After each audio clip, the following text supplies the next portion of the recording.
এই তো কিছুদিন আগে পড়তি বিকালে গঙ্গার পাড়ে, সাথে ঠান্ডা ঠান্ডা মৃদু মৃদু বাতাস, তার সাথে টলটলে গঙ্গার জল। আহা, সে কি দৃশ্য! তারপর বেশ কিছুটা হেঁটে চলে এলাম ভূতনাথ মন্দির। আমি তো বাবার পরম ভক্ত, একবার ভূতনাথ মন্দির দর্শন না করলে তো জীবনটা একেবারে সার্থকই হবে না। একটু বাবার পুজো, তারপর কর্পূর আরতি, তারপর হাঁটতে হাঁটতে ওই বাগবাজার। আর বাগবাজার আসলে লালটুস কেবিনের ওই মোমোর গন্ধ, সাথে ভাজা পোড়া।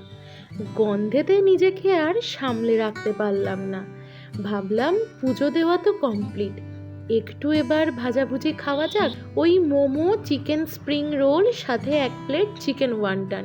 পড়তি বিকালে আজকের দিনটা বেশ স্মরণীয় হয়ে থাকবে।